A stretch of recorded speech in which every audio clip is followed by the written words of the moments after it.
All right, first and foremost, I want to give all glory, honor, and praise unto my power, Yahweh, Ba'ashem, Yahushai, Shalom. First and foremost, let's get into the lesson. All right, getting into it, having accountability. I'm gonna name it something like that, but the title was the lesson is revolved around accountability, right? And being in this truth, having accountability is essential. It's important. Accountability is going into a plethora of different things: self-reflection, self-examination.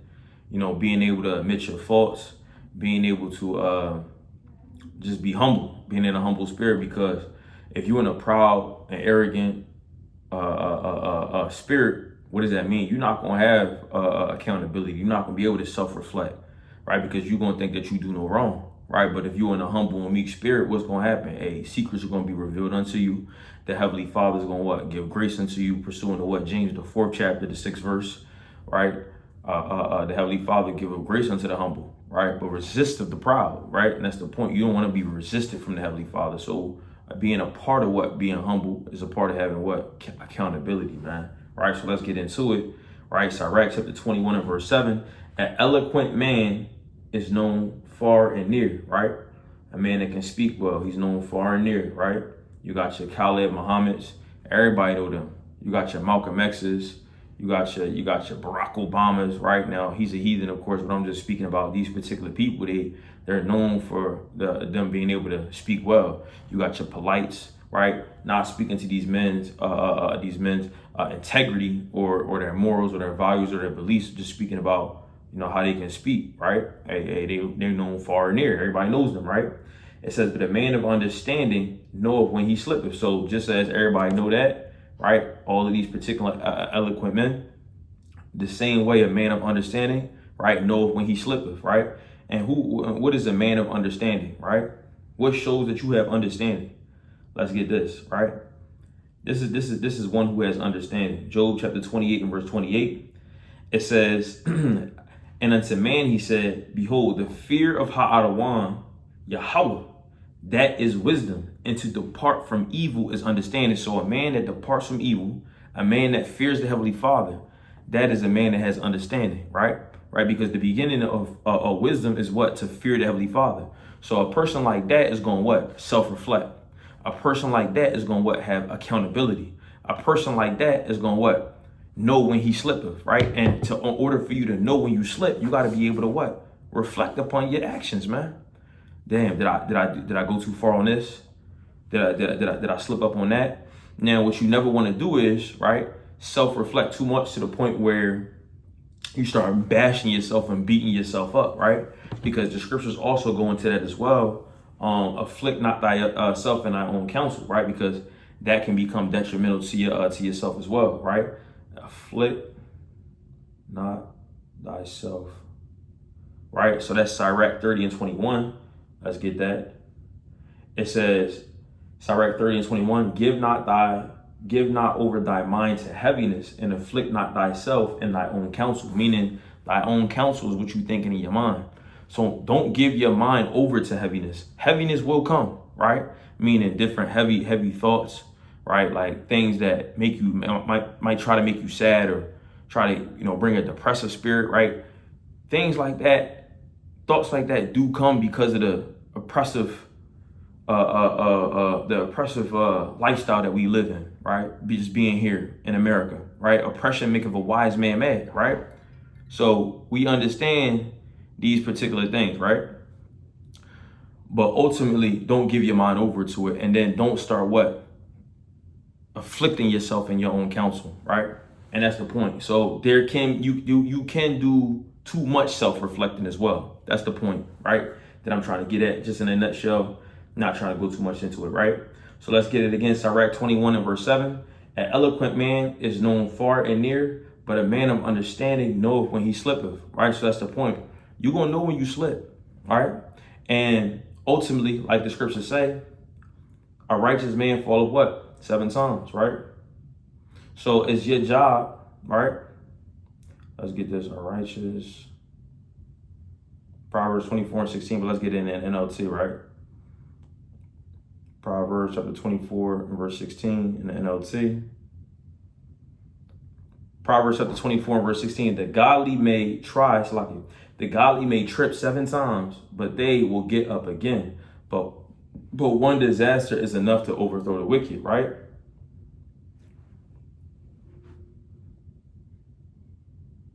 Right, so that's the point, man. Ultimately, sorry, I was just reading something, but the point of the matter is, right, that's the point, man. It says the godly may trip 7 times, but they will get up again, right? And so that's the point. So ultimately, hey, sometimes even though you may fall, you got to get back up. You got to get back up, man. That's the point, right? It's like something just came to my mind. I'm sorry. But to get back to the lesson, right? Sirach chapter 21, verse 7, it says, an eloquent man is known far and near, but a man of understanding knoweth when he slippeth. And that's the point. So ultimately, you being a man of the Heavenly Father or a sincere-hearted believer, you going to know when you slip, right? And then it's inevitable. It will happen. We're in this flesh. Even Paul said it, right? I'm in my flesh that dwelleth no good thing. The things that I would do, I do not. And the things that I don't want to do, right, I'm not doing. And the things that I do want to do, I'm not doing, right? So the point of the matter is you will slip, but the point of the matter is we have to continue to what? Reflect, learn from it, and then get back up and keep moving. That's the whole point, right? Because as soon as you stop doing that, you stop growing, right? And we understand that sometimes it can be painful, sometimes it can hurt, but that's the point of it, right? Because ultimately what we're seeking to do here is gain wisdom, knowledge, and understanding. And a part of gaining what wisdom, we understand that what? It's going to be some bitterness. It's going to be some pain, right? Ecclesiastes 1:18. Let's get that in the KJV. Let's see what it's saying in the NLT. The greater the wisdom, the greater the grief. To increase knowledge only increases sorrow. That's what it's saying in the NLT. Let's get it in the KJV, right? So you have to fall sometimes. You see what I'm saying? You have to go through different experiences to get that knowledge. You see what I'm saying? That's the whole point of it, right? And it doesn't feel good, but once you make it through, right, it's a-okay because now you battle tested, right? Now you know what to do and what not to do. And now you know how to teach somebody else, right? That's the point. First, Ecclesiastes 1:18, for in much wisdom is much grief, and he that increaseth in knowledge increaseth in sorrow. So, hey, that's the thing. As we continue to walk on this path, man, this straight gate, the STRAIT path, like it says in Matthew, the 7th chapter, what's going to happen, man? Hey, you're going to increase in sorrows, right? You're going to increase in difficulties, right? But ultimately, hey, what's going to happen? A twofold, and you're going to grow stronger and stronger. Hey, and each and every one of us know, hey, it's a beautiful thing being strong, right? It's a beautiful thing being strong. You know what I'm saying? Who don't want to be strong, right? But see, the thing is, people don't understand, hey, you want to be strong, but a lot of people don't have what it takes to get there. And that's the thing.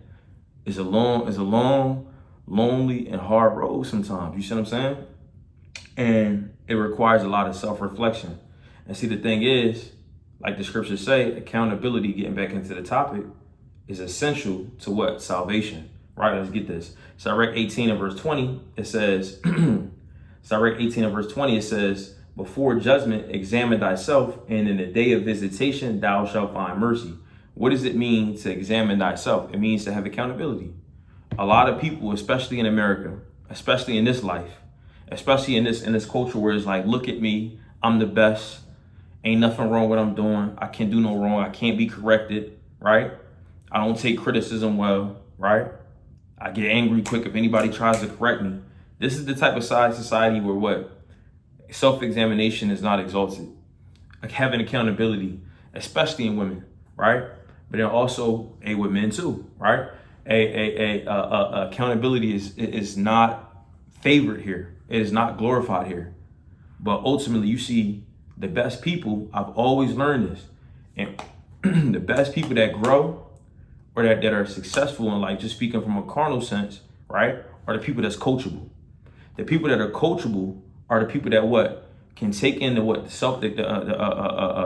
can self-critique, are the people that what? Can take in the criticism, right, from others, right? And not just any criticism, but ultimately the ones that's actually applicable to your life, the ones that actually make sense, because you got some hating ass people too, right? That's just trying to like break you. So don't just listen to anything, right? And then apply it to their life and make it better. You see what I'm saying? But then also what this is talking about is spiritual, right? And character building, our faith, right? How it is in the truth, what things that we need to correct, what things that we need to make better, to be more sincere, to be better servants of the Heavenly Father, to turn up for the Heavenly Father. You see what I'm saying? What things do we have to do, right? So this is why it's saying, Sirach 18 and verse 20, before judgment. So before the judgment comes, you want to examine yourself, right? And in the day of visitation, so when Yahushua comes, right, or when the day of Hadawan comes, Jacob's trouble comes, right, which is coming where all hell is about to break loose, right? People going to be starving, right? You're going to see 2 Ezra 15, 2 Ezra 16 in full effect, right?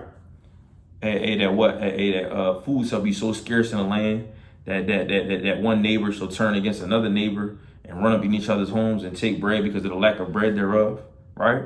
These things are coming, man. Very, very dark times, man.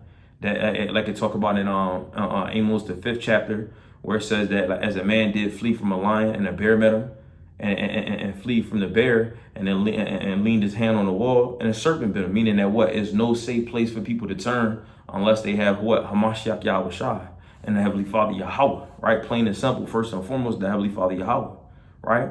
So in these particular times that come, before those times come, we want to what? Be examining ourselves now to make sure what? We right with the Heavenly Father, right? Because ultimately, as long as we right with the Heavenly Father, Ezekiel 9 applies to us, right? As long as we have what? The Harakak, right? Ezekiel 9 and 4, right? Because this is what the Heavenly Father is going to tell those what? Those death angels, man. The Heavenly Father is going to tell these death angels to go through what? The midst of Jerusalem. The Heavenly Father is going to tell those death angels to go through and start smiting, right? To go through and start really devouring, man, right? But hey, those who get a pass are those who what? Who is making themselves right with the Heavenly Father. Who is what? Holding themselves accountable, man. Cleaning themselves up, right? Praying to the Heavenly Father diligently like our forefather King David. Praying to the Heavenly Father like he did in Psalm 51. Purge me with hyssop that I may be clean, right? That's the type of spirit that we want to be in.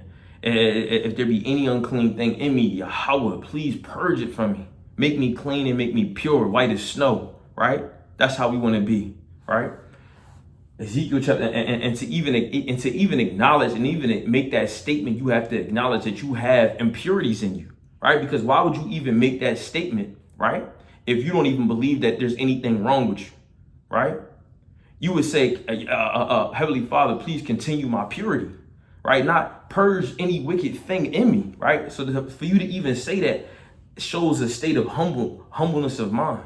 And King David was a man after the Heavenly Father, right? So that shows what type of man he was. You see what I'm saying? Very humble and favored in the eyes of the Heavenly Father. So continuing on, Ezekiel 9 and 4, this is the type of people. Matter of fact, I got another one. Ezekiel 9 and 4, and the Heavenly Father said unto him, go through the midst of the city, through the midst of Jerusalem, and set a mark upon the foreheads of the men that sigh and that cry for all the abominations that be done in the midst thereof.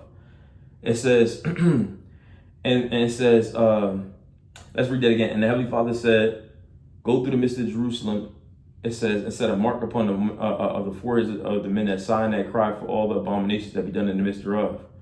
And the others he said in my hearing, go ye after them in the city and smite, and let not your eyes spare, neither have ye pity.